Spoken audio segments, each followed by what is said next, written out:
네. 여러분이 교회 나오시는 목적을 여러 가지로 두시는 게 좋아요. 근데 하나님 앞에 예배 드리고 기도하는 것도 좋지만 우선은 예전에 여러분 기억나시나요? 한국에서 여러분이 교회 학교나 그런 걸 할 때 일본어로 했던 게 뭔지 아세요? 교회 오면 가장 먼저 배우는 게 찬송이에요. 새 찬송 하루에 매주 오면 하나씩 배웠잖아요. 그러니까 새 찬송 하나 배우고 말씀 듣고 이게 기본이에요. 여러분이 찬양을 하나하나 배워가는 게 기본이에요. 우리 교회 오시면 빨리빨리 찬양을 익히셔야 돼요. 아, 저는 잘 안 들어와요. 괜찮아요. 반복하고 반복하면 들어오니까 내가 모른다고 생각하고 안 받아들이면 쉽게 안 들어오거든요.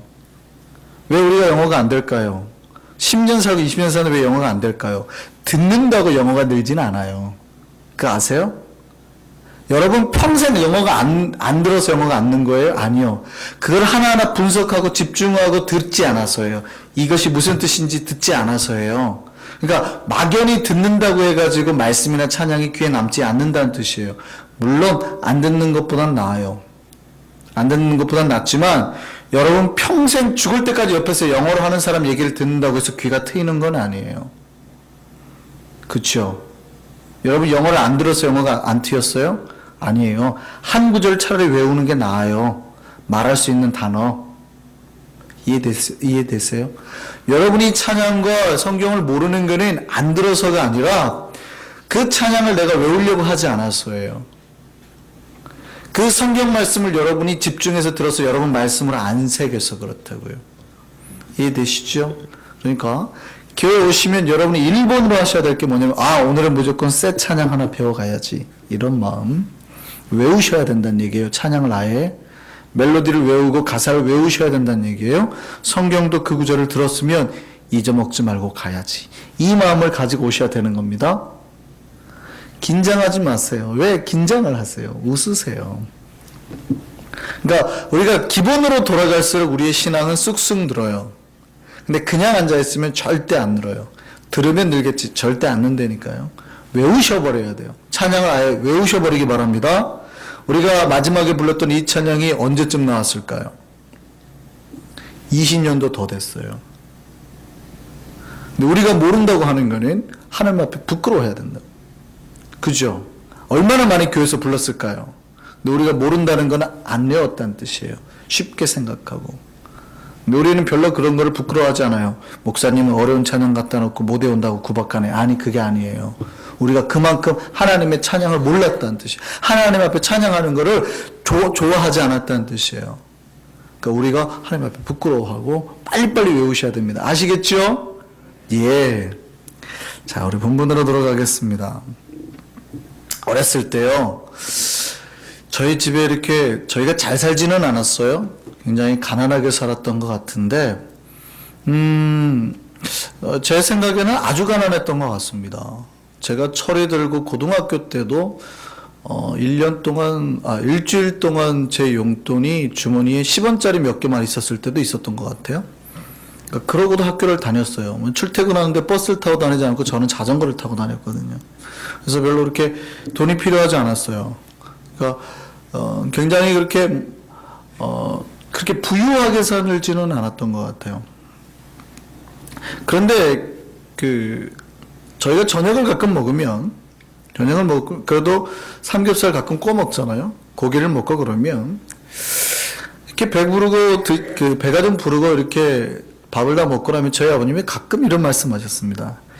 이렇게 배를 두드리면서 하시던 말씀이 이병철이도 안 부럽다. 그런 말씀 가끔 하세요? 이병철도 가끔 안 부럽다. 여기서 안 놀라시는 분은 이병철이 누군지를 모르는 사람이죠. 이병철은 현 삼성그룹 이건희 회장의 아버지죠. 그죠? 그러니까 삼성을 세우신 분이에요. 한국에서는 돈이 제일 많기로 소문난 사람이죠. 근데 저희 아버님이 그때 하시는 말씀이 뭐냐면 배 두드리면서 하신 말씀이 이병철도 안 부럽다. 그러세요. 저는 그 말이 정말 좋았습니다. 비록 우리 집 가난해요. 저희 집 가난한 거 맞아요. 그때 당시 그런 말씀하실 때 저희 집이 사글세 살 때였어요. 그러니까 전세도 아니고 사글세니까 월세로 살았다는 얘기잖아요. 한국에서 사글 세면은 가장 가난한 사람들이 아주 그 단칸방이었어요. 방 하나, 부엌 하나 바깥에 딸린 거. 거기에 네 식구가 살았으니까. 그것도 집집마다 딱 붙어있는 단층짜리 다세대 주택. 화장실 가려면 이 5집을 지나서 가야 공동 화장실이 있고. 제가 초등학교 들어갈 때까지 거기 살았던 것 같아요. 들어가고서도 거기 살았던 것 같아요. 근데 제가 3살 때도 한국 그때 화장실은 풍덩한 거 아니에요. 빠지면 못 나오는 그런 화장실. 제가 3살 때도 담대하게 혼자 거기를 가서 일을 보고 왔대요. 그러니까 우리 한주는 그걸 배워야 돼요. 저의 그 담대함을 배워야 되는데. 그런 데 살았던 것 같아요.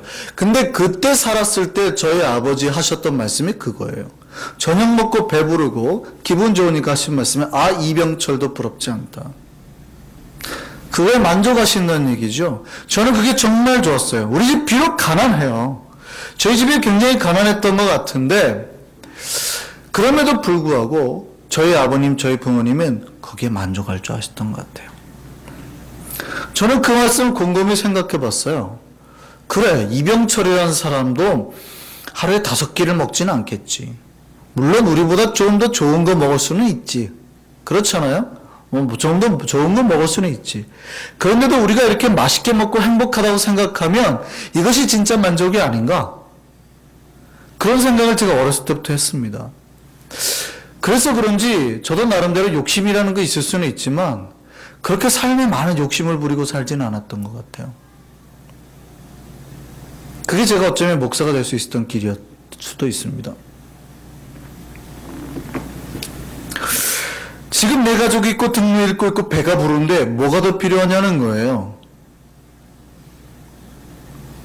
근데요, 제가 이렇게 살다 보니까요, 제가 오래 살지는 않았습니다만 한 40여 년을 이렇게 살다 보니까 세상 사람들에게는 이거 말고도 필요한 게 좀 더 많은 것 같습니다.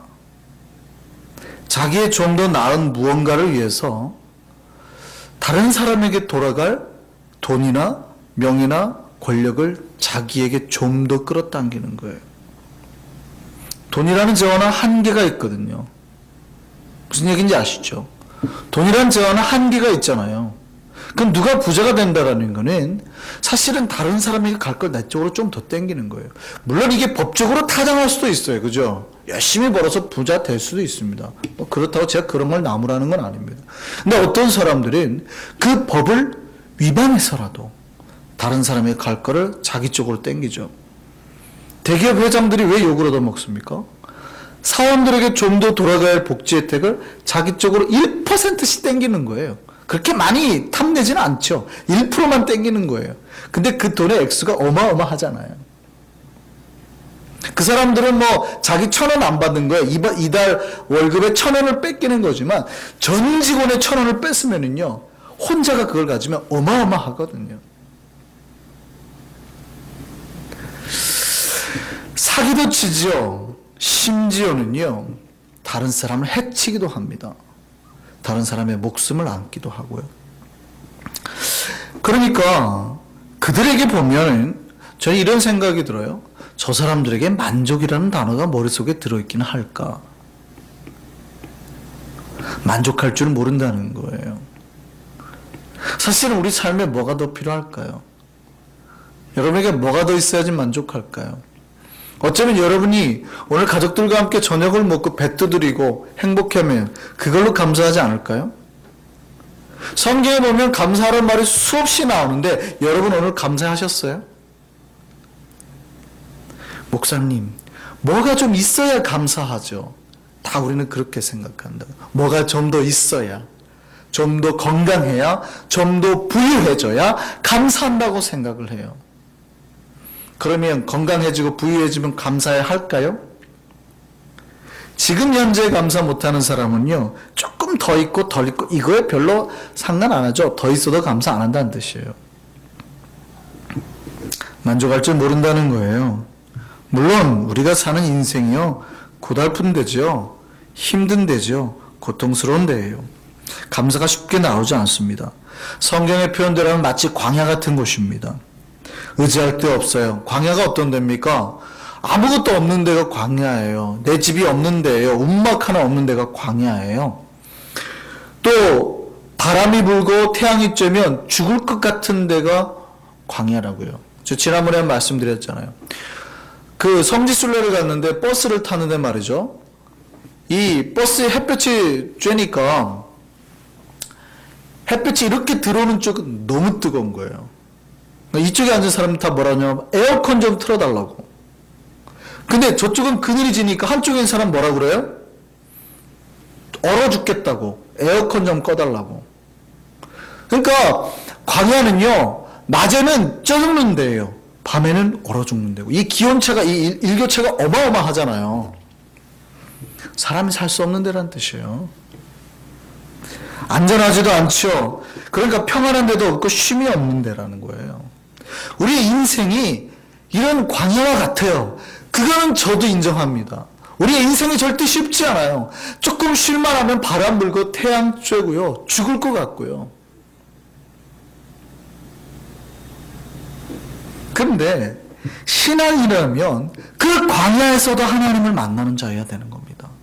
그 고난 속에서 주님을 바라볼 수 있는 자여야 됩니다. 그것에서 하나님을 만나고 바라볼 수 있는 사람이 진정한 신앙인이에요. 아니, 먹을 거 다 있고 평안하고 돈도 다 있고 시험이 없는데 거기서 하나님 못 바라보면 어떡해요? 그거는 누구나 다 할 수 있잖아요. 신앙인이라면 조금 더 차원이 달라야죠. 오늘 시편 63편을 쓴 주인공은 다윗입니다. 다윗이 이 시를 썼을 때가 언제인 줄 아세요? 광야에 있을 때예요. 광야에서 먹을 거 쉴 거 없을 때. 다윗의 광야라는 얘기는 언제인 줄 아세요? 여러분 새벽에 큐티 다 하시죠? 지금 다윗이 말하는 광야가 어딘 줄 아세요? 엔게디 광야, 마온 광야, 십광야, 여기를 말하는 거예요. 그러면 다윗이 여기에서 먹을 거 없고 잠잘 것만 없어요? 아니죠. 항상 누가 자기를 죽이러 와요? 사울이 죽이러 오는데. 그러니까 다윗은 지금 이 광야에서는 필요한 것밖에 없어요. 온통 필요한 것, 나에게 필요한 것들밖에 없다고요. 집도 없고 돈도 없고 먹을 것도 없고 물도 없고 편안한 쉼도 없잖아요. 나를 지켜주는 안전도 없잖아요. 이 광야가 우리 인생과 같다니까요. 의지할 거 없는 거예요. 온전히 우리를 해치려고 하는 데예요. 근데 다윗은 이곳에서 하나님을 찾았다고요. 다윗에 필요한 거는 사실 인간론으로 보았을 때 보이지 않는 하나님이 다윗의 만족이나 힘이 돼요? 아니죠. 지금 다윗에게 평안을 줄 수 있는 것은 천막이에요. 마실 물이라고요. 먹을 음식이라고요. 자기를 지켜줄 병사라고요.